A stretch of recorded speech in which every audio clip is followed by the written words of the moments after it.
kwenye kale kamlima kadogo. Dans cet endroit, il y avait des choses comme des trous. Mahali pale palikuwa vitu kama mashimo. C'était comme des trous. Kama shimo. C'était comme des trous.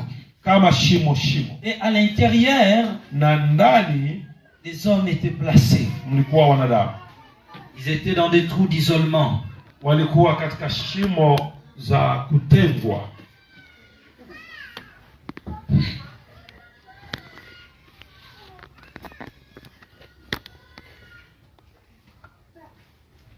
Apocalypse. Psaume chapitre 11. Psaume chapitre 9. Zaburi sura ya 9. Psaume chapitre 9 verset 16. Zaburi 9:16. Zaburi 9:16. Bwana amejidhihirishia na kutekeleza hukumu, amemnasa mzalimu kwa kazi ya mikono yake. Amen. Leur prison était la conséquence de leur propre crime. Gereza lao ilikuwa ni matokeo ya dhambi za makosa yao wenyewe. C'était à cause de leur propre péché qu'ils furent envoyés là-bas. Ilikuwa ni kwa sababu ya makosa yao wenyewe ndio maana walitumwa hapo. L'ange me faisait comprendre Malaika akanielewesha que lorsqu'un homme pêche sur la terre, kwamba mwanadamu anapofanya dhambi duniani, il crée lui-même une fosse de tourment pour ni lui yeye et pour son mwenyewe âme. anajitengenezea mahali pa kuja kuweka nafsi yake pabaya. Alors quand nous avons commencé à nous approcher, Kwa hiyo tulipoanza kukaribia, nous avons vu dans le premier trou. tukaona katika shimo la kwanza. Dans la première fosse, Katika shimo la kwanza nous avons vu une femme à l'intérieur. tuliona mwanamke ndani. La femme là était en train de pleurer. Mwanamke yule alikuwa analia. Mais elle tenait dans sa main Mkononi mwake alikuwa na kitu fulani. un truc comme ça. Kitu fulani hivi. C'était comme un cadenas. Ilikuwa kama kufuli. Maintenant lié avec de tissu rouge. Na kufuli hiyo inafungwa na kitambaa chekundu. La femme là essayait de jeter le cadenas là. Ule mwanamke alikuwa anajaribu kutupa ili Mais kufuli. celui-ci était collé dans sa main. Lakini hii ilikuwa inabana kwenye mikono Le yake. cadenas là était en train de crier Ile justice. kufuli ilikuwa inalia Justice. haki. Justice. Haki. La femme là était en train de dire, Na ule mwanamke alikuwa akisema, en disant, Madeleine, qu'est-ce que tu m'as fait? akisema jina Madeleine, umenifanya Madeleine, nini? je ne voulais pas. Madeleine nilikuwa Que staki. soit maudit ce jour. Kwamba imelaaniwa siku Que hiyo. soit maudit ce jour Imelaaniwa siku hiyo où j'ai fait ces choses. ambayo nilifanya mambo haya. Qu'est-ce qui m'avait envoyé? Nini imenituma? Mon mari m'aimait. Mume wangu alikuwa ananipenda. Oh, moi. Oh mimi. Malheur à moi. Ole wangu. Chérie, pardon. Bwana, Je sais mume que wangu tu m'aimais. unisamehe. Najua Je ulikuwa ne pouvais unanipenda. pas faire ça. Nisingefanya Qu'est-ce qui hivi. m'avait poussé? Nini Qu'est-ce qui linisukuma? m'avait poussé? Nini linisukuma? Pendant que cette femme pleurait de la sorte, Wakati huyo mwanamke alipokuwa akilia on hivyo, voyait des sortes des insectes, nilikuwa naona vitu kama des vidudu, asticots qui sortaient de sa bouche. kama funzo wanatoka kinoni Elles mwake. sortaient de sa bouche. Yanatoka kinoni Sortaient mwake. de sa bouche. Yanatoka kinoni mwake. La femme pleurait. Na yule mwanamke alikuwa Le akilia. feu remplissait maintenant le trou. Moto ulikuwa unajaa Le mahali feu pale. brillait partout. Unajaa Elle shimo ile. criait à mort. Analia kwa sauti ya C'est des kifo. cris. Elle Analalamika. demandait de l'aide. Anaomba Elle msaada. disait Madeleine. Analaani Mais Madeleine. c'est toi qui m'as fait ça. Kwamba Madeleine ni Si wewe je n'avais ulinifanya pas hivyo. écouté ta voix, Kama mon nisingesikia mari sauti m'aimait yako, vraiment pour de vrai. mume wangu alikuwa Mais ananipenda qu'est-ce que vizuri. toi tu m'as fait? Lakini wewe ulinifanya Qu'est-ce que nini? toi tu m'as fait? Wewe ulinifanya nini? Sur son crâne ici, Na kwenye fuvu la kichwa lake hapa c'était fissuré au milieu. walikuwa kama pamekatika katikati. Et le feu sortait ici à Na l'intérieur. moto ulikuwa unatoka hapa ndani. La femme là n'avait pas des yeux. Yule mwanamke hakuwa na macho. Celle des orbites vides. Zilikuwa tu ni shimo wazi. Et tout son mâchoire était consumé dans le feu. Na hii sehemu yote ya kinywa ilikuwa imeungua moto. Il était en train de pleurer. Alikuwa analia. Il poussait des cris atroces. Akilia kwa sauti Il kubwa. criait comme pas possible. Akilalamika kwa sauti Il ya ajabu. maudissait Madeleine. Alikuwa analaani Magdalene. Il lançait des injures. Anamtusi. Elle parlait avec colère. Alikuwa anaongea kwa hasira. Si je n'avais pas écouté ton conseil, Kama nisingesikia si je mashauri n'avais yako, pas suivi ta voix, Kama nisingefuata je sauti n'aurais pas yako, dit être ici. nisingekuwa hapa. Regarde ce que tu m'as fait. Ona ulichonitendea. Regarde ce que tu m'as fait. Ona ulichonitendea. Elle criait aussi le nom de son mari. Alikuwa pia akilalamika jina la mume Elle wake demandait pardon à son mari. na kwamba mume wake amsamehe, Qu'elle ne pouvait pas faire ça. kwamba asingemtendea yale Quand j'ai aliyomtendea. vu cette femme, Nilipoona huyo mwanamke, j'ai eu profondément pitié d'elle. nikawa na huruma sana kwake. J'ai commencé à poser à l'ange la question. Nikaanza uliza maswali kwa malaika. Qu'est-ce que cette femme Mama huyu avait fait pour mériter ces jugements? amefanya nini ili apate hukumu kama hii? L'ange me dit, cette femme, lorsqu'elle était sur la terre, Malaika kanambia mama huyu alipokuwa duniani, elle n'a pas connu d'autres hommes. yeye hakujua wanaume wengi. Elle avait juste connu un monsieur à l'université. Yeye alikutana na mwanaume fulani chuoni, Ils ont fait des études ensemble. wakasoma pamoja. Après avoir fini l'université, Baada ya kumaliza chuo kikuu, cet homme l'a épousée. huyo mwanaume akamwoa, Ils firent ensemble wakaishi pamoja 1 année, 2 ans, 3 ans. mwaka moja, 2, 3. Leur foyer était dans la paix. Ndoa yao ilikuwa katika amani, Cependant, après 3 ans, lakini baada ya miaka 3 l'homme avait reçu un nouveau poste. mwanaume alipata kazi. Quand l'homme a reçu un nouveau poste Alipopata kazi et que l'argent arrivait tellement, na pesa zikawa zinaingia, la folie de l'argent et de l'entourage, kichaa cha pesa na watu son waliomzunguka, homme qui ne prenait pas l'alcool, mwanaume ambaye alikuwa hanywi pombe il a commencé à prendre de l'alcool. akaanza kunywa pombe. En prenant de l'alcool, Katika kunywa pombe il a commencé à prendre d'autres femmes à l'extérieur. kaanza kuchukua wanawake wengine nje. Maintenant, la femme n'a jamais appris à discuter avec les gens. Na yule mwanamke alikuwa haja hiyo tabia ya kuongea na watu, Elle voyait là commencer à voir son mari dans la ila rue. akashtuka kwanza kuona Les mume gens wake l'appelaient au barabarani, téléphone. watu wanamuita kwenye Nous avons simu, vu ton mari dans un bar tuliona mume wako kwenye baa avec une femme. akiwa na mwanamke, Elle partait, anaenda elle discutait, se battait avec ses femmes. anapigana na yule mwanamke aliyekuwa na mume wake. Un jour, Siku moja la situation elle a commencé à pleurer. ile hali ikamfanya aanze kulia. Elle voulait même divorcer Alikuwa anataka hata basi en disant que non, ampe moi talaka. je n'ai pas connu cette vie. Kisema wewe hatukukuwa hivi mwanzoni. Mon mari, c'est pas l'argent qui doit te faire Mume ça. wangu, kwa nini pesa zinakuharibu? Elle est allée parler à la mère de son mari Akaenda akaongea na mama mkwe wake, en disant, maman, regarde la conduite de akaambia ton fils. mama, ona mtoto wako. Elle a même apporté des preuves au téléphone. Akambebea mama hata vidhibitisho kwenye Là où simu, elle a attrapé son mari avec des femmes. kwamba ona naanza kuta mume wangu na wanawake wengine. Écoutez la réponse de sa belle-mère. Sikiliza sauti ya mama mkwe wake. Mon enfant est encore trop jeune. Akaambia mtoto wangu bado ni kijana, Je ne l'ai pas donné naissance seulement pour une seule femme. sikumzaa kwa ajili ya mwanamke mmoja. Est-ce que mon enfant ne s'occupe pas de toi? Je, hakushughulikii kama inavyostahili?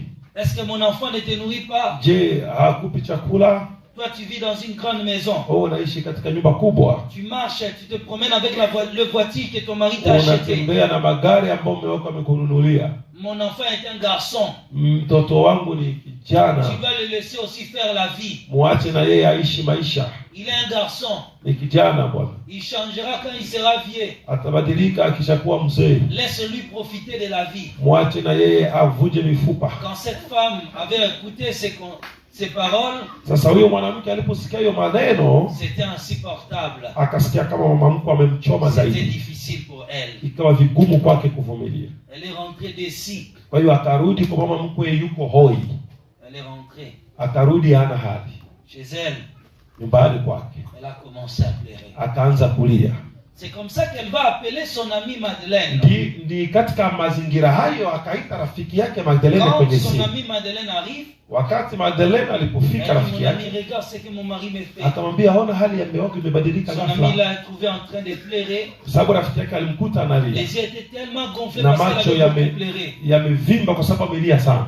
Quand elle a expliqué à son ami, Alipomweleza rafiki yake mambo yote, son ami lui a dit, rafiki yake akamwambia, c'est pas comme ça. sio hivyo, Tu ne peux pas laisser un homme. huwezi acha mwanaume Vous avez souffert avec votre mari. ambaye mmepata tabu pamoja, Et aujourd'hui, ton mari a reçu na l'argent. leo mnaanza kugusa hela, Tu dois le laisser comme ça. unataka umwache hivi hivi tu. Les femmes qui n'ont pas souffert avec lui Wanawake wengine ambao wakupata shida na yeye commencent à profiter de son argent. waanze kula hizo pesa. Elle pose à son ami la question, que dois-je faire? Akamuuliza swali, kwa hiyo sasa nifanyeje? Son ami dit, viens, Akamwambia, njoo je vais te conduire quelque part. nitakuongoza sehemu fulani. Alors, tous deux sont partis. Kwa hiyo watu wawili wakaenda, Ils sont allés voir un monsieur. Wakaenda kuona mtu fulani. Elle a expliqué le problème. Kaeleza matatizo yake. Le monsieur a dit, moi je suis un marabout. Ule bwana akasema mimi ni mganga wa jadi. J'ai des choses à te donner. Kuna vitu nitakupa. La femme l'a dit, moi je ne le ferai pas. Mwanamke akasema mimi mambo ya waganga. Elle a dit à son amie Madeleine, rentrons. Akaambia Madeleine turudi nyumbani. Je ne supporte pas Mambo ya ça. waganga mimi hapa.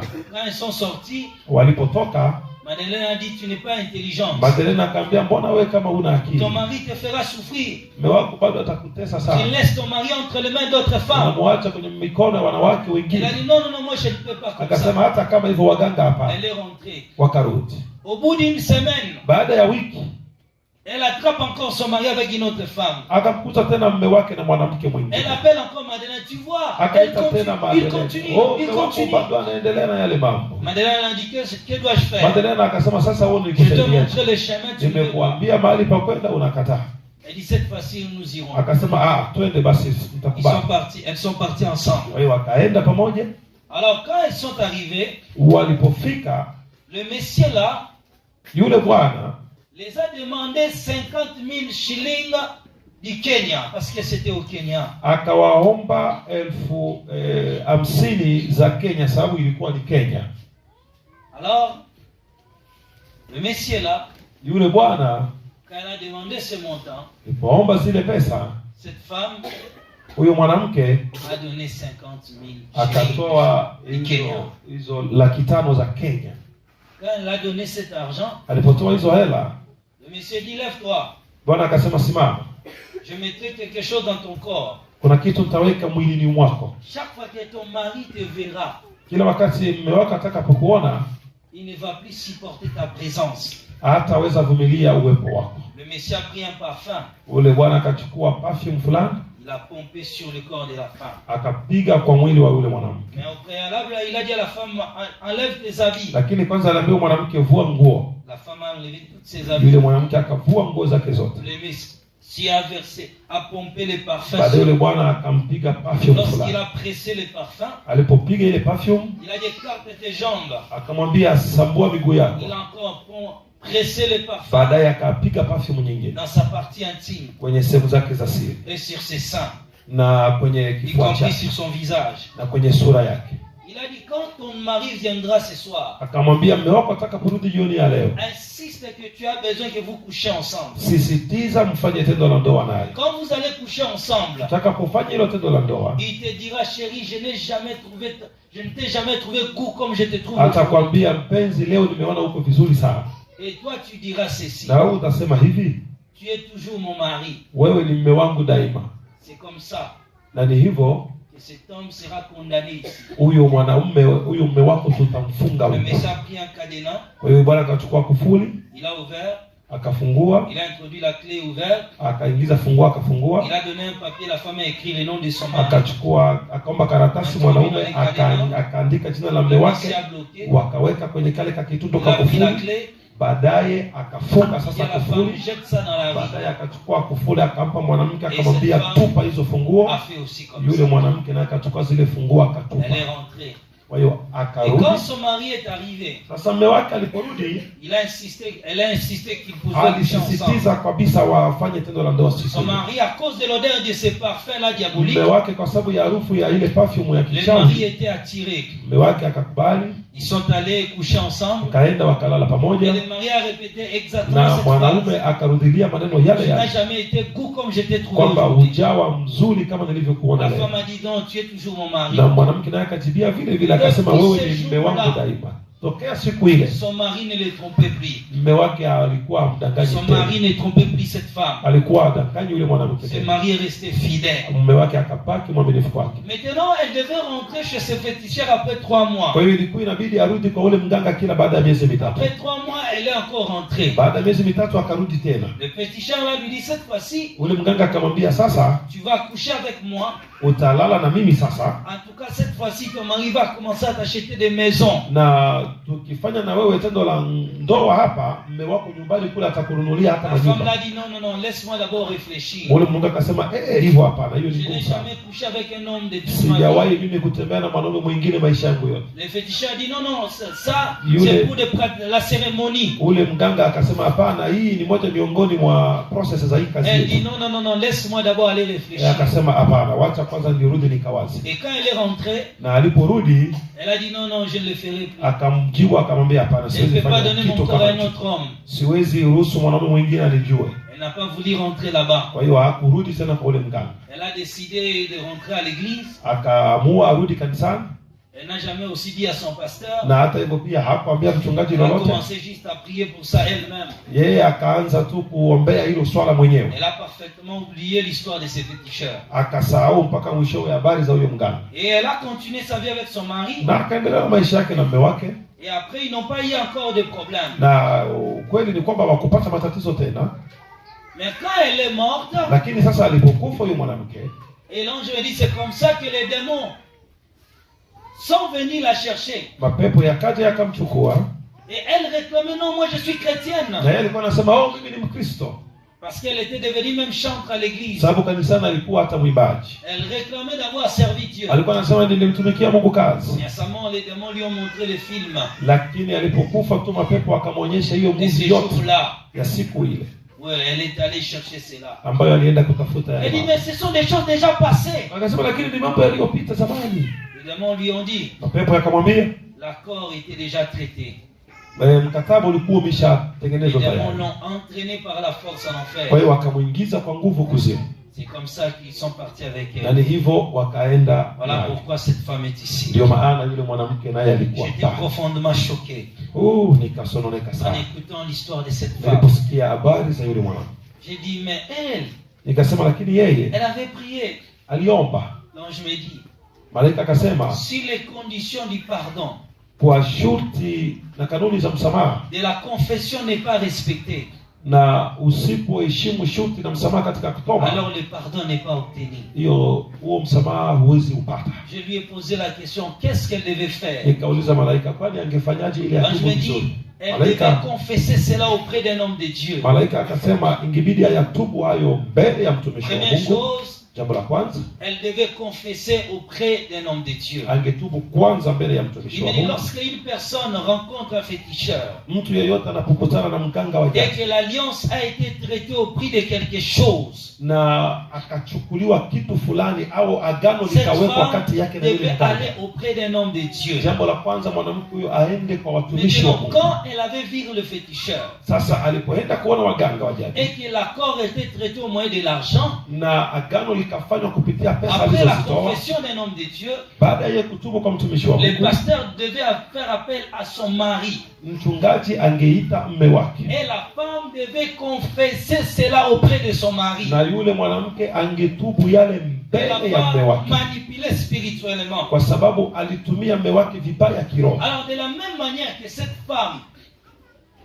avait porté 50,000 Kwa namna ile ile ule mwanamke alibeba shillings du Kenya pour donner laki au féticheur tano za shilingi ya Kenya kumpa yule mganga auprès des pasteurs, mbele ya mchungaji, elle devait apporter le double de cet argent. angeleta pesa zile maradufu.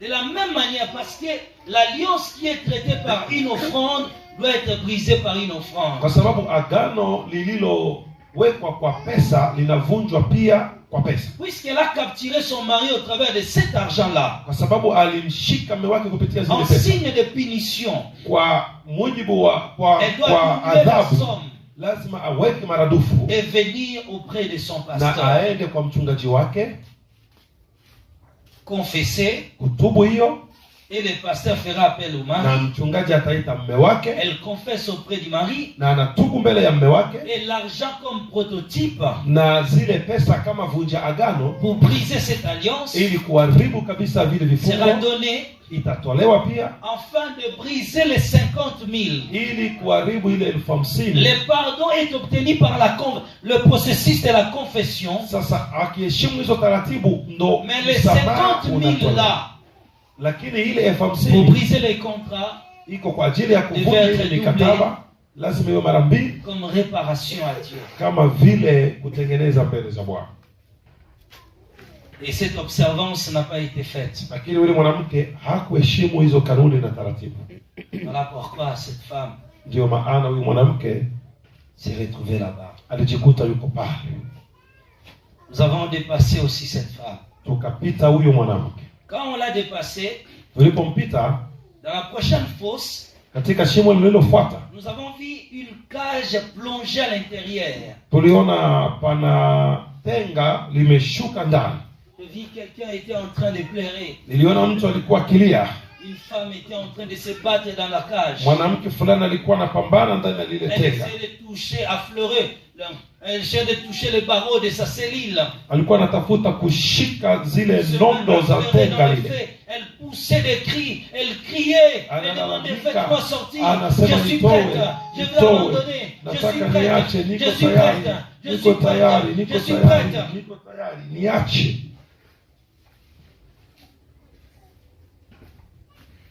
Nous étions en train de la regarder. Tulikuwa tunamtazama Comment elle était tourmentée. jinsi gani alikuwa anateswa mle ndani.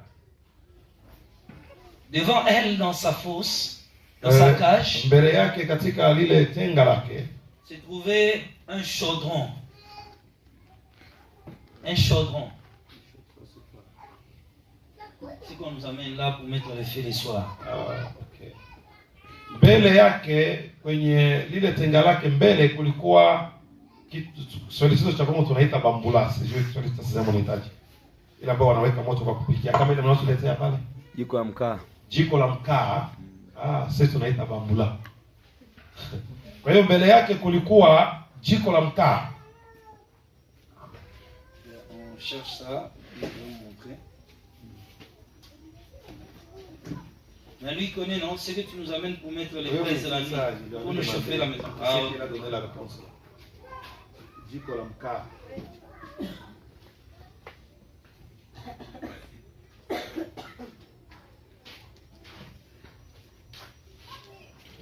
Voilà.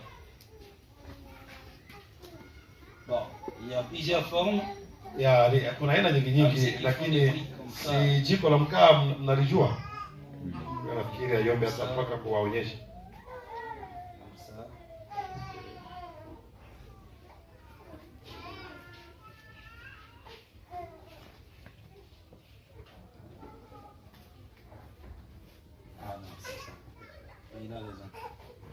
Jiko la mkaa. Jiko la mkaa. Alors devant elle, il y avait jiko la mkaa. Kwa hiyo mbele yake kulikuwa jiko la mkaa Et une marmite.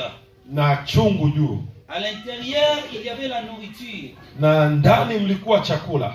Et cette nourriture criait justice, justice, Na justice. ile chakula ilikuwa inasema haki, haki. C'est comme si ses jambes étaient écartées comme ça. Na ni kama miguu yake ilikuwa kama La ameshabua. chaleur sortait de ça. Na joto lilikuwa linatoka pale. Et le feu brillait maintenant la consumait comme ça. Na lile joto linamunguza mwili wote. Elle commençait à pousser des cris. Elle criait. Akaanza kulalamika. Elle disait, pourquoi tu m'as fait ça? Anasema kwa nini umenifanya? Pourquoi tu m'as fait ça? Kwa nini umenifanya hivi? L'amour ne consistait pas à ça. Upendo sio hivi. Maman, tu m'as induit en erreur. Mama umeniingiza Maman, tu m'as makosani. induit en erreur. Mama umeniingiza Elle makosani. insultait sa mère. Alikuwa anatukana mama yake. Je posais la question à l'ange. Nikauliza malaika, Qu'est-ce que cette femme a fait? huyu mwanamke amefanya nini? L'ange me dit, Malaika akaniambia, quand elle a trouvé son fiancé, wakati alipopata mchumba, elle est venue avec son fiancé à la famille. alikuja na mchumba wake Elle est kwenye présentée familia. à sa maman. Akamtambulisha kwa Elle dit, mama. maman, regarde, j'ai rencontré cet homme. Akamwambia, mama, nimekutana na huyu On se mwanamke. prépare pour le mariage. Na hivi tunajiandaa kwa ajili ya ndoa. Sa maman dit, d'accord, Mama yake akasema, sawa, tu connais le processus. unajua taratibu hapa. Lorsque le fiancé est parti, Mchumba alipoenda, sa maman dit, ma fille, mama yake akasema, binti wangu, ce jeune homme est beau. yule kijana ni mzuri. C'est lui qui est venu avec la voiture garée à l'extérieur. Yule aliyekuja na gari akaliweka pale, Elle akalipaki dit nje. certainement maman. Akasema ndio mama, ndio huyo. Maman dit, hé ma fille, Mama akasema, binti yangu, un bel homme comme ça, kijana mtanashati kama hivyo, si tu n'es pas prudente, ikiwa hauko makini, elle peut partir. unaweza mpoteza. Nous les mamans, nous connaissons des secrets. Sisi wa mama tunajua siri. Invite-lui demain de venir manger. Mwalike kesho aje ale. Tu vas préparer la nourriture pour elle. Taandaa chakula kwa ajili yake. Et je vais te montrer comment on fait. Na nitakuonyesha jambo fulani. La fille aussi, la nuit, elle a parlé au monsieur.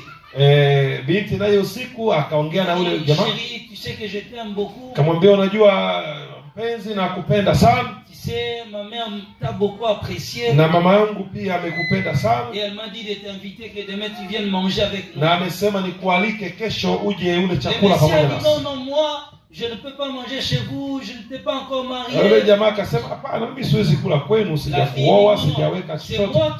C'est moi qui dois préparer la nourriture pour Binti akasema haina shida, mimi ndio nitakuandalia chakula. Ce n'est pas un problème. Haina shida hiyo. Viens, nous allons manger. Njoo tule chakula. Le matin, la mère de la fille asubuhi mama mzazi wa binti lui a remis de l'argent. Akampa pesa. La fille est allée au marché. Binti akaenda sokoni. A acheté la courge. Akanunua vyakula. A acheté tout ce qu'elle pouvait préparer avec. Akanunua kila kitu ambacho angeweza kuandaa. Parce que le monsieur aimait beaucoup la courge. La courge c'est quoi? Chez nous on appelle ça alingala mbika. Mbika. C'est vraiment français. Bon, c'est comme boule comme ça. Et après, quand c'est fini, on les fait sortir. On les coupe comme ça, on les fait sortir à l'intérieur. On les sèche. Après, nous avons des machines là-bas au Congo. Comme on fait des arachides, oui, on brouille, voilà. Ah, ok, attends, je vais vous montrer. Samani yeye anataka nijue jina ya hicho kitu alichoenda kununua huyo mwanamke. Kama sijui jina lake kwa Kiswahili. Sasa nataka niwaonyeshe ili wenyewe ni Waswahili kuliko mimi. Mimi sio Mswahili sana. Nasema Kiswahili kinifia Kongo. Sasa chetu sisi cha kuungaunga nyinyi bwana cha kwenu. Sio kama nyinyi. Maintenant, on enlève les trucs ici, les blancs ici. On va broyer, les préparer. Ça. Oui. C'est aussi ça. Ça, c'est différent de ça. Ça, ça, on fait des éponges avec ça. Non, c'est le verre ici. Le verre ici. Quand je cherche des trucs, on prépare.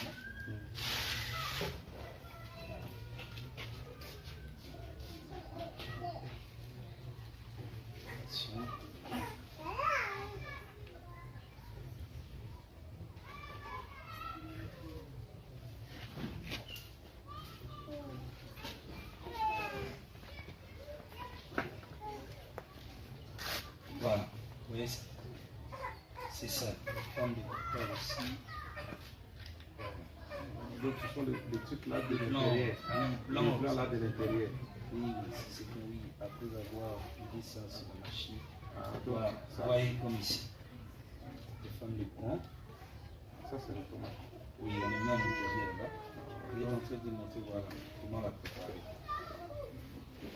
C'est ce qu'on appelle la préparation. C'est ça, les petits trucs là à l'intérieur. Oui. Donc ça, ce truc blanc là. Oui. On les fait sur les pommes. Ah oui, ça je le si mnaona liboga, si unaita liboga, sio kama mimi naita liboga. Voilà, boga. Non préparé, oui, c'est ça. Ah oui, c'est ça. Sasa liboga ndio hivyo mnalita. Boga. Boga lile. Sasa boga linakuwa na vitu tweupe mle ndani. Tule tumbegu twake. Tule mnahitaji. Sababu zile boga zinatolewa, zinatwangwa, zinaleta chakula kizuri. Mnazita tu mbegu za maboga. Hazina jina lingine tofauti ya mbegu tu za maboga. Sisi kwa tukishakuwa kama chakula ina jina lingine. Tetele, kwa upande huu unaita tetele pia. Tetele. Kwa upande mwingine hawajui kama tetele. Aha.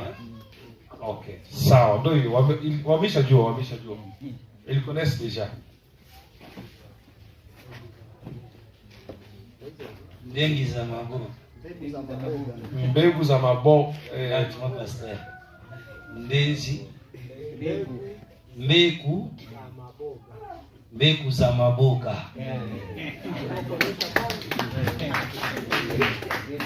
Mbegu za maboga. au teteli? Tetele. Tetele. Okay. Je vais chercher Sawa. ça. Kwa hiyo huyo mwanamke alienda sokoni baada ya kuambiliwa na mama yake, akaenda akanunua mbegu za maboga au tetere. Okay, nafikiri hapo mmeelewa sasa. Unajua ushuhuda lazima ujaribu kuelewesha vizuri ili na mimi nisije nikaende kwenye chumba huko.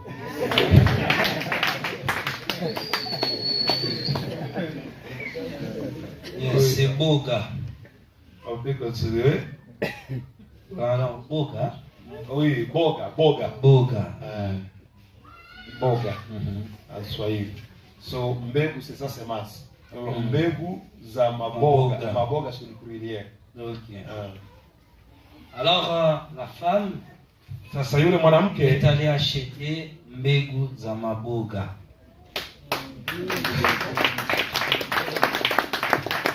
Quand elle a acheté, alipoenda kununua hizo, arrivée à la maison, kufika nyumbani elle a préparé aussi. akaandaa, akaziweka kwenye chakula kizuri. Maintenant, sa maman a dit, Mama yake akasema, viens avec la marmite, njoo na chungu, entrons dans la chambre. tuingie kwenye chumba. Elle a dit à sa fille, enlève tes vêtements. Akaambia binti wake, vua nguo. La fille a enlevé ses vêtements. Binti akavua mavazi. Elle a dit, écarte tes jambes. Akamwambia, sambua miguu yako.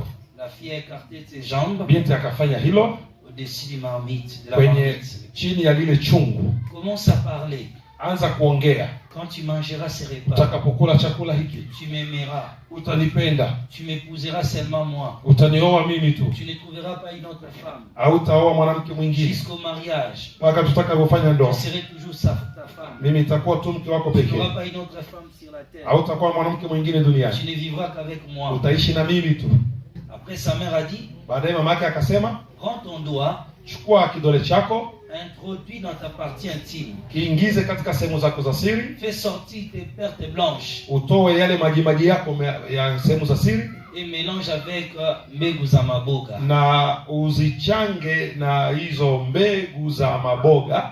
La fille a récupéré cela, Binti akafanya hivyo, a mélangé avec la nourriture. akachanga na kile chakula, Elle commence à parler. akaendelea kutamkia maneno La fille a chakula. parlé. Binti akasema, Maman dit, jette tes salives à l'intérieur. mama akamwambia, temea na mate yako ndani. La fille a jeté les salives. Akatema na mate ndani.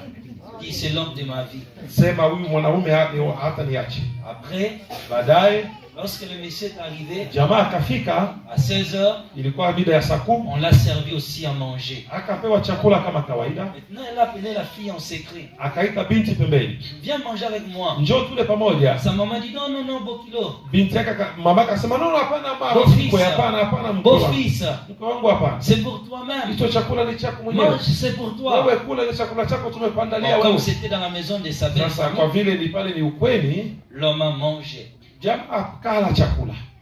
Après aussi, Baada ils se sont mariés, ya wao kuoana, ils ont eu 5 enfants. wakazaa watoto 5. Quand je me dis, ils ont vécu sur la terre Malaika akaniambia waliishi duniani pendant 45 ans. muda wa miaka Et 45. après 45 ans, Na baada ya miaka 45 cette femme est morte. yule binti akafa. Et quand elle est morte, Alipokufa, les démons sont allés la récupérer sur la mapepo terre wakaenda haraka mpaka wakamchukua duniani. en disant, pour la cause de son mariage, Wakamwambia ni kwa sababu ya ndoa yako. que tu avais eu ton mari Ulimpata mume wako, en faisant des cérémonies. ulifanya seremoni mbaya. La fille commençait à se justifier. Binti akaanza kujieleza Que ce n'était pas de la magie. kwamba ile, lakini mbona haikuwa. Binti pia alikuwa mtu wa vitu vya Comme asili. sa mère est née au village, Sababu mama yake alizaliwa kijijini, elle disait, non, ma fille, au village, on faisait ça. alikuwa anasema no, binti wangu kijijini tunafanyaga hivyo. Ce sont des traditions ancestrales. Hii ni asili tu zetu za kiasili. Il n'y a rien de péché. Hamna cha dhambi hapo. Il n'y a rien de la sorcellerie. Hamna cha uchawi hapo.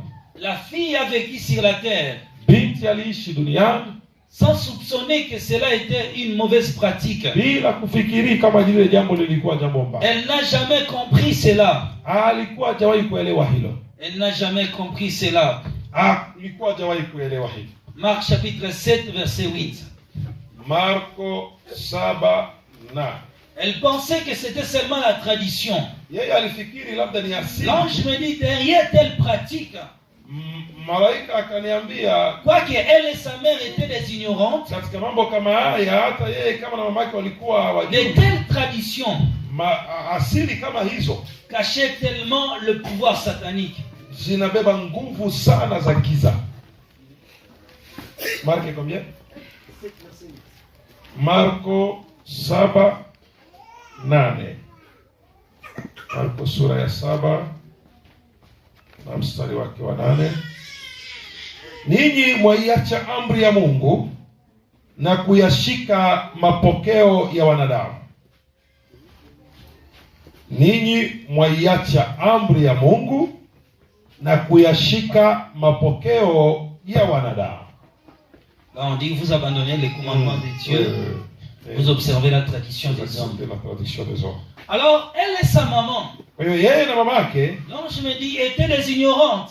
Malaika akaniambia kwamba walikuwa hawajui. Sa mère a vu ces pratiques au village. Mamake aliona hayo mambo wakiwafanya kule kijijini. Elle a rapporté ça dans la ville. Kwa hiyo akavileta mjini. Elle a enseigné à sa fille. Na akamfunza binti wake pia. Que c'est ce qu'on faisait au village. Hivi ndivyo tulivyokuwa tunafanya kijijini. C'est ce que leurs mamans les ont appris. Ndivyo na sisi tulifunzwa na mama zetu. Elle ne savait pas. Yeye alikuwa hajui. Derrière de telles traditions. Kwamba katika mambo kama hayo se cachent des alliances. Kunalala nguvu fulani za agano. Se cachent des royaumes démoniaques. Kunalala nguvu za se cachent des esprits. Kuna roho wa chafu. Croyant, unapokuwa mwamini, soyez sage, uwe mwenye hekima sana. Je dis à l'observation des traditions. Malaika akaniambia iweni na hekima mnapofanya mambo yenu ya asili. Yeye alikuwa hajui qu'elle traitait un contrat avec Satan. Kwamba katika kufanya vile alifanya mkataba na shetani. Elle ne savait pas. Alikuwa hajui qu'elle était devenue sataniste par ignorance. Kwamba alikuja kuwa mwabudu shetani bila yeye kujua. Après sa mort, baada ya kufa kwake, elle ne se doutait de rien sur la terre. Yeye alikuwa na shaka lolote hapa duniani. Kwa sababu alikuwa anaenda kanisani, alikuwa anasali. Mais après sa mort, lakini alipokufa, tradition, yale mambo mabaya aliyoyafanya la conduise là-bas, yakambeba pale pabaya. Il s'est retrouvé là-bas. Akajikuta yuko pale. S'est retrouvé là-bas. Akajikuta yuko pale. Elle s'est retrouvée là-bas. Akajikuta pale. Elle s'est retrouvée là-bas. Akajikuta kuzimu. Comment faire? Fanyeje? Pose la question à l'ange. Nikauliza malaika, tufanyeje basi? Lorsque une femme applique de telles pratiques, mwanamke akifanya mambo kama hayo, parle à la nourriture avant de servir son mari, amenuia kwenye chakula kabla ya kumpa mume wake chakula. De telles pratiques, mambo kama hayo, la femme devait confesser à son mari. Yule mwanamke angetubu kwa mume wake. C'est la peur, elle trouve un homme de Dieu pour l'orienter vers son mari. Na ikiwa uwezi ona mtumishi wa Mungu akuongoze kwa mume wako, pour qu'elle dise à son mari, ili kwamba aongee na mume wako, je t'ai fait manger mes pertes blanches, nilikulisha maji ya sehemu zangu za siri, et je t'ai fait manger des salives, na nilikulisha hata mate yako, pour gagner ton amour, ili unipende. Bon, comme c'était maintenant au prix de la nourriture, sasa kwa vile gisi ilikuwa kupitia chakula, elle prendra le montant de la totalité de la nourriture. Huyo mwanamke atachukua pesa zinazostahili kiwango ya kile chakula, doublera le prix, na atazidisha maradufu. Ça sera comme l'offrande de dénonciation. Itakuwa kama sadaka ya les hommes de Dieu prieront pour cela. Wanatumishi wa Mungu wataombea hiyo pour briser cette malédiction ili kuvunja hiyo laana qu'elle a placée sur le corps de son mari, ambayo aliweka juu ya mwili wa mume wake, qu'elle a placée sur le corps de son mari, ambayo aliweka katika mwili wa mume wake. C'est la raison que cette femme, ndio maana mwanamke huyo, elle s'est retrouvée là-bas. Alijikuta yuko pale.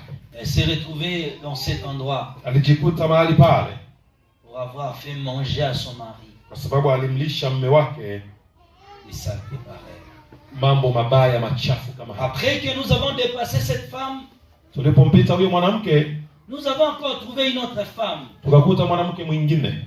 Une autre femme était dans sa fosse. Huyo mwanamke pia alikuwa katika shimo lake. La fosse était remplie comme de liquide rouge. Na lile shimo lilikuwa kama limejaa maji mekundu. C'était des liquides qui bouillonnaient comme ça. Na yalikuwa kama maji ambayo yanachemka chemka. Et la femme à l'intérieur était en train de crier. Na yule mwanamke katika yale maji alikuwa analalamika. Entrait et sortait. Anaingia anatoka. Ce liquide le rendait rouge partout. Na yale maji pia yalikuwa yanamfanya awe mwekundu. Et tout son corps était pourri. na mwili wake wote ulikuwa umeoza, de vers, des insectes sortaient na sur elle, dudu funza wanatoka des katika mwili wake, mauvaises choses sortaient. na mambo mabaya yalikuwa yanatoka Cette kwake. femme était en train de crier. Yule mwanamke alikuwa analia. Maintenant, ce liquide Sasa yale maji était mekundu mélangé avec de l'argent. yalikuwa yamechangana na pesa, Et c'est l'argent criait justice, na zile justice, pesa zilikuwa justice. zinasema haki. Elle nous a fait haki. manger ses règles. Mungu Justice, justice, amefundisha justice. enzi yake, haki itendeke, haki itendeke. Devant elle, Mbele yake il y avait un poste de téléviseur. alikuwa televisheni. La femme l'a demandé Ule mwanamke alikuwa anaomba qu'on ferme ce poste de kwamba téléviseur. wafunge ile televisheni, Qu'on ferme ce poste de téléviseur. wafunge ile televisheni. J'attends un nom de très loin, Nasikia jina fulani kwa mbali, comme Abraham, kama vile Abraham, Ibrahim. Ibrahim. Qui connaît Ibrahim? Na mtu anajua Ibrahim, J'attends un nom très loin. nasikia ile jina kwa Ça mbali. prouve que c'est une connaissance très lointaine. Hii nafikiri Ou bien inamaanisha ça a kama pris des années. ni ndugu yako wa zamani. Ibrahim. Ibrahim. Ibrahim. Mwanangu wa Ibrahim. Ibrahim. Ni mwanangu. Et son fils, il a un fils qui s'appelle Ibrahim. Il vit où? Anaishi wapi? Kwa nani? Wapi? Madaba. Madaba. Il est un peu comme ça. Ni wa urefu huo. Ni mtoto miaka 8. C'est un enfant de 8 ans. Parce que ici, juste, c'est la taille. Miaka 8. Peut-être comme ça. Nafikiri urefu wake miaka 8 inaweza kufikia hapo. Ibrahim. Ibrahim. Est-ce que le jour passé, il était malade? Siku zilizopita alikuwa mgonjwa. Il était malade, hein? Alikuwa mgonjwa. Ndio. Oui. Ils sont partis jusqu'à l'hôpital. Vous êtes parti jusqu'à l'hôpital. Mlienda hadi kwenye zahanati. Il faut prier beaucoup pour cet enfant. Inabidi kumwombea sana huyo mtoto. Quand vous rentrez, Utakaporudi, trouve les hommes de Dieu, tafuta watumishi wa Mungu même 3 ou 4. watatu au wanne, Mettez Ibrahim au milieu. mumuweke Ibrahimu katikati. Vous devez consacrer cet enfant. Inabidi mumuweke wakfu huyo mtoto. Cet enfant est un serviteur de Dieu. Huyo mtoto ni mtumishi wa Mungu. D'où est venue cette maladie? Hayo magonjwa yalitoka wapi? Il y a eu une association des enfants sorciers du quartier. Kuna watoto wachawi wa pale wa mji ule. Ils ont vu l'étoile de cet enfant. Waliona nyota ya mtoto yule. Alors ils veulent l'initier à la sorcellerie. Wao wanataka wamuingize katika uchawi.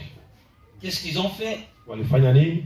Ils lui ont donné quelque chose à manger. Walimpa kitu fulani chakula. C'était comme une viande comme ça. Kitu kama nyama hivi. Comme les enfants en train de jouer. Kama watoto walikuwa wanacheza. Essaie un peu de goûter. Wakampa aonje. L'enfant a goûté cette viande-là. Na mtoto akaonja ile nyama. Maintenant la sorcellerie là Sasa ule uchawi est entrée uliingia et arrêtée ici. na ukasimamia hapa. Parce que à partir d'ici, Kwa sababu kuanzia hapa la main de Dieu mkono wa Mungu a stoppé ici. ulivisimamishia. A dit que cette semence n'entrera pas. Akasema hii mbegu haitaingia. Parce que cet enfant c'est mon serviteur. Huyo mtoto ni mtumishi wangu. Maintenant, qu'est-ce qui s'est passé? Sasa nini kilitendeka? Ces deux forces-là, Zile nguvu mbili entre la présence de Dieu kati ya uwepo wa Mungu et la force du diable qui veut na l'entrer, nguvu za shetani zilizotaka il y a kuingia, une confrontation. kuna vita fulani mle C'est ndani. cette confrontation Ni vita hivyo qui a fait que l'enfant tombe malade. ambavyo vilifanya mtoto agonjwe. Maintenant, il faut la prière des hommes de Kwa hiyo Dieu. inabidi maombi ya watumishi wa Mungu. Les hommes de Dieu doivent prier pour elle. Watumishi wa Mungu lazima Est-ce que waombewe. quelqu'un ici avait commandé un téléphone? Ou bien acheté un téléphone? Je vois un téléphone comme si quelqu'un a demandé un téléphone. Mnaona kama mtu fulani aliomba simu au kuagiza simu. Je vois un téléphone neuf comme ça. Naona kama simu mpya. Quelqu'un a commandé ou a demandé, il a besoin d'un téléphone. Kuna mtu aliagiza simu akasema ana haja ya simu. Je vois un carton avec un téléphone. Ninaona box la simu. Téléphone. Chez vous? Simu. Tu as commandé les pas. Uliagiza simu, simama. Donnez le micro à elle. Patie mic. Ndio. Tu as commandé? Uliagiza simu? Ndio. Tu as commandé ça où? Uliagiza wapi? Kwa naomba nipate simu. Uliagiza simu kutoka wapi?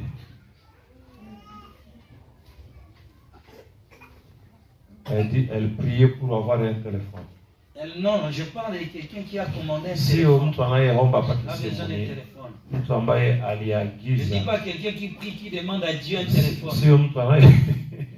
Sio mtu anayeomba Mungu ampe simu, ni mtu aliyeagiza simu. Sijui kama mnaelewa vizuri. Sio mtu ambaye hitaji lake Et apate c'était simu. comme dans une discussion comme ça. J'ai besoin d'un nouveau téléphone. Kwa kama katika mazungumzo hivi kwamba Qui a parlé de cette histoire avec quelqu'un? J'ai besoin d'un nouveau téléphone. naona kama vile mko katika mazungumzo, unasema nina haja ya simu mpya kwenye mazungumzo yenu. Nani aliongea Là-bas, pale? tu as parlé avec qui? Ulikuwa unazungumza na nani? Tu as parlé avec qui? Kakaangu yupo Moshi. Elle parlait avec son frère qui est à Moshi. C'était quel jour? Ilikuwa siku gani? Ni wiki hii lakini siku nimesahau. Elle ne se souvient pas de la journée, mais c'est cette Tu lui as demandé de t'acheter un téléphone ulimwomba kununulia simu? Ndio. Ndio. et il t'a promis qu'il va l'acheter. Na alikuahidi atakununulia? Ndio. Viens, on va prier pour ce monsieur.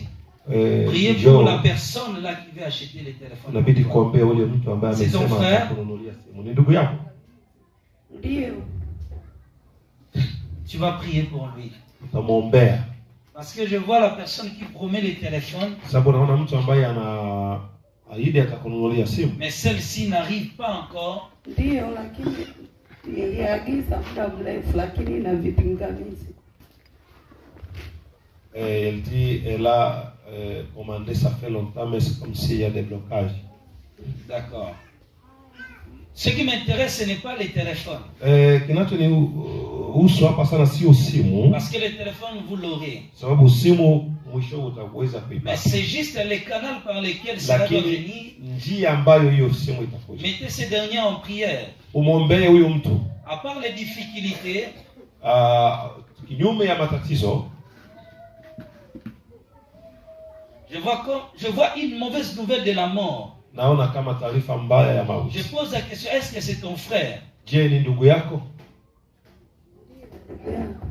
Oui, elle dit oui. Mettez-les en prière. Umwombee. Et dis-lui aussi de prier. Na umwambie pia aombe. Que Dieu puisse l'épargner à cette puissance. Mungu amlinde dhidi ya hizo nguvu mbaya. Donc je reviens sur vous, papa, j'étais en train de dire. Narudi kwako baba, nilikuwa ninasema Quand vous rentrerez, utakaporudi nyumbani, trouvez les hommes de Dieu, tafuta watumishi wa vous Mungu, formez un groupe, wafanye même kama 3 ou kundi, 4, watatu au wanne, priez sérieusement pour l'enfant. waombee sana huyo mtoto. Et Dieu Na va enlever Mungu ses pouvoirs sur l'enfant. ataondoa hizo nguvu mbaya juu ya Que mtoto. Dieu vous bénisse. Bwana awabariki. Alors je reviens sur cette histoire. Cette femme dans cet endroit, Narudi kwenye hili historia. Ule mwanamke mahali pale, il y avait des linges que les femmes utilisent dans leur période menstruelle, palikuwa na vitambaa ambavyo wanawake wanatumia qui wanapokuwa étaient à kwenye l'intérieur mélangés avec l'argent. siku zao, ambazo Crier zilikuwa justice, ndani. justice, justice. Et nous avons dit c'est règle, justice, justice, justice. Haki itendeke. Maintenant quand on la voyait, Sasa tulipomwona cette femme criait, huyu mwanamke alikuwa au analalamika, secours. nisaidieni. Après elle s'est noyée. Baadaye tena Elle anazama, remontait encore. tena anapanda. Quand elle remontait, Anapopanda tena, partout ici des asticots kila sortaient. sehemu ni Son funza corps était wanatoka, pourri partout. mwili wake unaoza Des kila asticots kona. sortaient partout. Funza wanatoka kila Des sehemu, asticots sortaient partout. funza wanatoka kila Elle sehemu. entrait et sortait de la même manière. Anaingia tena Elle entrait et sortait comme ça. anadhama tena Elle criait au secours. anasema Et mnisaidie. l'argent l'a crié. Na zile Justice. pesa pia zilikuwa Maintenant, elle zinasema faisait haki. taire l'argent. Tais-toi. Na yeye alikuwa anaambia pesa Vous me dérangez. Kwa nini mnanisumbua? L'argent continuait de crier. Pesa ziliendelea kulalamika. L'argent continuait de crier. Pesa ziliendelea kulalamika. L'argent réclamait la justice. Pesa zilidai haki. L'argent criait et demandait la justice. Pesa zililalamika na kudai haki. Quand je vis le tourment de cette femme, Sasa nilipoona je posais shida ya la yule mwanamke, question, nikauliza malaika swali, qu'est-ce que cette femme avait fait sur yule la terre mwanamke alifanya nini duniani pour s'offrir de la sorte? ili apate tabu Et kama pourquoi hii? l'argent était en train de la brûler? Na kwa nini pesa zilikuwa L'ange zinazokuwa? relate moi cette histoire de la femme. Malaika akaanza kuniambia habari za yule Elle me dit, mwanamke. cette femme, Ananiambia huyu mwanamke elle était chrétienne. alikuwa ni mwanamke Mkristo. Elle priait à l'église. Alikuwa anasali kanisani. Mais elle vendait aux côtés d'une école, Lakini alikuwa anauzisha pembeni elle ya vendait shule. des beignets Alikuwa anauzisha andazi pembeni ya les shule. matins pour les enfants. Asubuhi kwa ajili ya Alors watoto wa c'était shule. un groupe de femmes. Kwa hiyo ilikuwa ni Elles kikundi cha étaient au wanawake. nombre de 4. Walikuwa kama wanawake wanne. Elles ont constaté Walikuja kugundua que parmi elles, kwamba miongoni mwao il y avait deux walikuwa wawili qui vendaient beaucoup. ambao walikuwa wanauza sana, Et si les autres n'ont pas fini, na wengine wasipomaliza, elles de l'autre là ne vendaient pas. wao wale wasipomaliza biashara vyao, wale wengine walikuwa hawapati wateja. Elles sont mises avec son ami en train de se Kwa dire, hiyo siku moja akutana na rafiki yake, wakawa pourquoi wanazungumza, elles vendent bien mieux, plus que nous? kwa nini wale wanapata wateja wengi kuliko Elle sisi? a pris le courage, Yeye akapata a eu le ujasiri courage de poser la question à l'une des femmes. kwa kuwa akauliza mmoja wa Elle dit, wanawake, nous tous nous vendons pour les enfants ici. Les akasema enfants. sote hapa tunakuja kuuza watoto wa Mais kazi, comment tous viennent acheter chez vous, pas chez lakini nous? mbona wote wanakuja Et si vous, kununua vous n'avez kwako pas na sio terminé, kwetu? nous on ne peut vendre Na que dès wewe lors que kama vous avez terminé. hujamaliza andazi zako, sisi hatupati wateja. Kwa Cette nini? femme a dit, oh non, c'est pas grave. Huyo mwanamke akamjibu, mna C'est shida. pas grave, c'est pas Ah, difficile. wala sio shida ngumu. Prends seulement le bande là que vous utilisez pendant des périodes menstruelles. Wewe chukua tu kile kitambaa chako cha Tu enzi, prendras ce linge là utachukua kile kitambaa avec tes périodes menstruelles. pamoja na zile damu zako za Les enzi. matins, quand tu fais la pâte, Asubuhi wakati unatengeneza prends cela, ule ugali wa introduis andazi, à l'intérieur. chukua hiyo, weka ndani, Mélange avec la pâte. changanya na C'est ule, ce que moi je fais, je vends changanya na bien. ule ule Elle dit, unga, mais oh, ugali mais wa ça c'est unga wa quoi? C'est ngano. pas normal. Hivyo ndivyo waga Ça nafanyaga. c'est pas bien. Akasema lakini mbona hiyo ni mbaya? Elle dit, oh, Akasema y a-t-il quelque chose de mal là-dedans? je, kuna nini cha dhambi hapo? Il n'y a rien de mal. Hakuna dhambi hapo, Il n'y a rien de mal. hamna dhambi. Pas seulement fais ça. Wewe nenda ukafanya hivi, Fais d'abord et tu verras. nenda kwanza ukajaribu, alafu utaona na wewe La femme utauzisha là sana. aussi un matin, Kwa yule mwanamke naye asubuhi moja elle a enlevé le bande là avec ses périodes menstruelles. akatoa kitambaa chake Avec kile qui cha sont enzi kikiwa na damu, Elle a mélangé avec la pâte. akachanganya na ule unga Ces wa jours-là, elle andazi, a bien vendu. akagundua siku ile amepata Elle a wateja dit à wengi. cette femme, je l'ai fait. Akasema Ça nilifanya marchait. na nimeona wateja Elle wengi. dit, ah, continue de le faire, c'est Akasema bien. endelea kufanya, ni nzuri. Elle a commencé à le faire. Akaendelea Elle kuifanya, a trouvé du plaisir à le faire. akaendelea Elle kufanya, disait, bon, ce n'est pas un péché. akasema hii sio dhambi, Je ne mets pas aussi beaucoup. eh, Je sifanyi mets dhambi, seulement un peu. niko ninaweka tu damu kidogo mle ndani, Et c'était à cause de cela. na ni kwa sababu ya hiyo Tout cet argent qu'elle avait gagné, pesa zote alizozipata pale c'était considéré comme l'argent zilionekana kama pesa attiré par des pratiques sataniques. ambazo amezipata katika njia za Donc je me kishetani. dirais maintenant, derrière ces choses, Malaika akaniambia sasa, nyuma ya mambo hayo c'était des démons qui sont là. ni mapepo wako pale, Les démons de l'occultisme. mapepo wa Elle uabudu. était en train de vendre la vie des gens. Yeye alifikiri kwamba iko anauzisha, kumbe Non, je me dis, tu sais comment elle est morte? anauza damu yake. Unajua alikufaje? Un jour le matin, Siku moja asubuhi elle est venue là allumer le feu. alikuja akawasha moto, Lorsqu'elle a mis l'huile, alipoweka mafuta, l'huile avait tellement bouillonné mafuta yakachemka à une sana, température extrême. yakachemka sana, Elle voulait toucher quelque chose. alitaka aguze kitu fulani, Elle est tombée kumbe et akaanguka l'huile s'est renversée sur na elle. mafuta akamwagikia, La situation a commencé à na akaleta s'empirer vidonda, hali ikaanza kuwa jusqu'à ce mbaya qu'elle est morte. na hadi akafariki. Et voilà pourquoi Na ndo maana elle est arrivée ici. amefika hapa À cause de cela. kwa sababu ya haya. Elle criait. Yeye alikuwa analalamika, Elle n'a pas servi Satan. anasema mimi sikumtumikia shetani, Mais elle était étonnée lakini alishangaa, de se retrouver dans cet endroit. alijikuta mahali pale. Quand nous l'avons dépassé, Tulipompita nous avons trouvé encore une autre personne. tukakuta mtu mwingine, Les démons l'ont retenu. mapepo walimshika, Ils ont placé sa tête sur une pierre. wakaweka kichwa chake kwenye jiwe, Ils ont maintenant pris la hache. wakachukua shoka, Ils étaient en train de couper sa tête. walikuwa wanakata kichwa chake. Cet homme-là criait. Ule mtu alikuwa na Ça zala. c'est quoi? Nasema hii nini? Laissez-moi. Niache. Et même quand on coupait sa tête, Na hata kama walipokuwa wanakata cet kichwa, homme ne mourait pas. yeye alikuwa hafi. Alors j'ai posé à l'ange, Kwa hiyo nikauliza malaika, pourquoi on les tourmentait de la sorte? kwa nini wanamtesa hivyo? L'ange me dit ceci. Malaika akaniambia, Cet homme, huyo mtu un jour, siku moja il dormait la nuit. alikuwa amelala usiku, Il a fait un rêve. akaota ndoto, Il a vu son père. ameona baba yake. Son père est venu le voir. Baba yake alikuja Il dit, kumuona, mon fils, je veux que nous mangeons. akamwambia, mwanangu, nataka tule chakula. J'ai apporté cet animal. Nimeleta mnyama huyu, C'était un bouc. ilikuwa ni mbuzi. Il dit, j'ai apporté cet animal. Nimeleta huyu mnyama, Je voulais que tu le tues et qu'on mange. nilikuwa nataka umuue ili tule. Et dans les rêves, il a aussi dépecé l'animal. Na kwenye ndoto kule Il a akachinja ule préparé mnyama, aussi. akampika, Il a mangé. akala. Maintenant, quand il est mort, Sasa alipokufa, l'ange me dit, il s'est retrouvé ici en enfer. malaika akaniambia amejikuta pa kuzimu J'ai dit, mais huyu. non, pour lui, c'était juste un songe. Sasa huyu mbona ilikuwa ndoto tu, L'ange me imekuwaje? dit, le songe là, Malaika akaniambia ile ndoto, les songes et la réalité de l'homme. ndoto mara nyingi inaleta Son ukweli wa père était roho. sorcier. Baba yake alikuwa mchawi, Parce que l'animal qu'ils ont tué, sababu ule mnyama waliyeua kwenye ndoto c'était son petit frère. alikuwa ni mdogo wake. Après l'avoir tué dans les rêves là, Baada ya kumuua katika ile ndoto, après 6 mois, son petit frère est baada ya mort. Est miezi mort sita ule mdogo wake dans akafa des circonstances katika mazingira inexplicables. ambayo hayawezi kuelezeka vizuri. À cause de cela, Kwa sababu ya hiyo il s'est retrouvé là-bas. alijikuta yuko pale. Voilà, que Dieu vous bénisse. Basi tuishie hapa leo. Je Bwana crois que wabariki. je n'ai plus la force de la voix.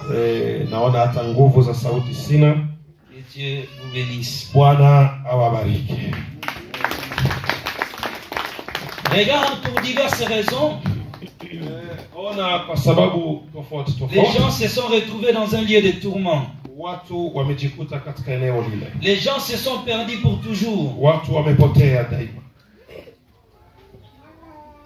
Combien de hommes sur la terre? Watu wangapi duniani? Je ne sais pas à qui Dieu a interpellé ce soir. Sijui nani Mungu amemgusa jioni ya leo. Je ne sais pas à qui Dieu a parlé ce soir. Sijui nani Mungu ameongea naye jioni ya leo. Si ton cœur est touché, Kiwa moyo wako umeguswa, si Dieu t'a parlé quelque chose, kiwa Mungu ameongea na wewe kitu fulani, tu peux juste t'approcher. unaweza pia ukakaribie. Si tu te retrouves dans ces choses, Kiwa umejikuta katika moja ya mambo hayo, ça t'arrive de manger dans les songes. wende inakufikia unakula Ça ndotoni, t'arrive de tuer les gens dans les songes. kuua watu ndotoni. Alors vous devez comprendre ceci. Napaswa kuelewa hivi, On peut prier ici, unaweza tukaombe hapa, mais ces choses lakini mambo haya méritent un processus et un encadrement pastoral. inahitaji process fulani na kulelewa na mchungaji wako. Alors j'invite le pasteur. Kwa hiyo naalika mchungaji, Le pasteur peut s'approcher. Venez, pasteur. wachungaji waje. Njoo mchungaji, njoo. C'est vrai que nous partirons, Ndiyo, sisi tutaenda, mais ça demande un service d'encadrement. lakini haya mambo yanaomba malezi. Pour ceux qui nous suivent aussi en ligne, Wale wanaotufuata online, vous vous retrouvez dans ces besoins, ikiwa unajikuta una haja ya jambo hilo, vous vous retrouvez dans ces problèmes. unajikuta uko katika hilo tatizo, Les hommes de Dieu sont ici. mtumishi wa Mungu wako hapa, Notre secrétaire, notre pasteur est là. mchungaji wetu yuko hapa, Notre pasteur est là. mchungaji wetu yuko hapa. Il faut un entretien. Inabidi maongezi. Ceux qui sont en ligne, vous pouvez toujours appeler. Wale walio online mnaweza kuita, Appelez les hommes de Dieu aita watumishi wa Mungu pour le processus de Quoi? la délivrance. ajili ya process ya Je maombi ya répète kufunguliwa. encore, le processus de la délivrance. Process ya maombi ya kufunguliwa. Après avoir passé à la confession, Baada ya kutubu, il faut passer à la délivrance. inabidi tena upite katika Il kufunguliwa. faut suivre le processus comme Inabidi comme ufuate l'ange me l'a process kama expliqué. jinsi malaika alivyonieleza. En le faisant, Kwa kufanya hivyo, le ciel nous pardonnera. mbingu zitakusamehe. Je cherche un verset ici. nataka tusome verse fulani En hapa. le faisant, le ciel nous pardonnera. Kwa kulifanya hilo mbingu zitakusamehe. Dieu nous pardonnera. Mungu atatusamehe. C'est un processus d'encadrement. Ni process ya malezi. Vous passez à la confession. Unatubu. C'est que si même moi je recevrais, je ne pourrais pas tous vous recevoir. Na hata kwamba ningewapokea siwezi wapokea wote. Mais le travail doit continuer. Lakini kazi lazima iendelee. Après avoir fait cela, baada ya kufanya hivyo, l'homme de Dieu organisera un culte sérieux. Wenda mtumishi wa Mungu hapa ataandaa ibada mahalo. Le jeudi de la semaine prochaine, wenda Thursday ya next week, une journée de prière siku ya maombi et de délivrance. na kufunguliwa. On viendra pleurer dans la présence de Dieu. Watu watakuja walie mbele za On Bwana. viendra briser ces choses. Kuvunja hayo mambo. Élève ta voix, commence à prier. Naomba uinue sauti yako sasa, uanze kuomba Mungu, ambia Mungu akusamehe. Il est prévu que demain je peux recevoir quelques-uns. Tulipangilia kesho naweza kupokea baadhi ya watu. Mais je crois que ce sera compliqué. On a conférence le matin, après on a culte. Donc c'est difficile. Bon. Vigumu sana kwa sababu tuna ibada asubuhi. Voilà, prions seulement, demandons pardon à Dieu. Mimi nafikiri tuombe Mungu atusamehe. Que le ciel nous pardonne. Bwana atusamehe sababu yeye ni mwingi wa rehema. Mbingu zake zitonee huruma. Ongeza sauti yako katika maombi. Ambia Mungu akusamehe. Mambo ni mengi umeyapitia, umeyatenda bila kujua. Mengine ukiwa na umri mdogo, mengine huna ufahamu wowote. Tuanguke mbele za Bwana katika maombi. Kuomba Mungu akusamehe. Que le ciel vous pardonne.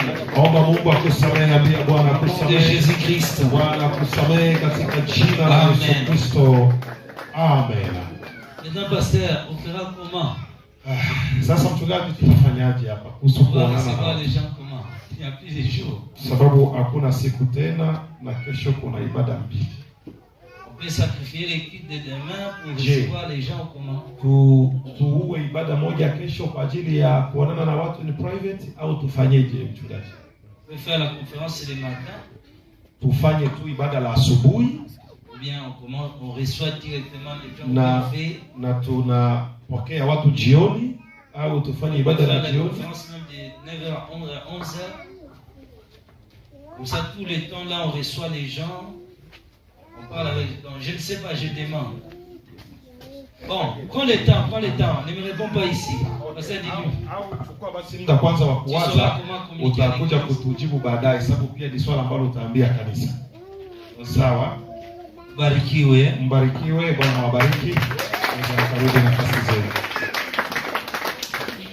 Haleluya. Chapia Yesu makofi. Mambo ni mengi. Haleluya. Lakini tutashinda kwa msaada wa nani? Ni bora ufahamu ukweli, si ndio? Kuna watu wanasema mimi sitaki kufahamu, anakataa. Bora ufahamu ukweli, ujijue. Sawa sawa. Basi shika sadaka yako.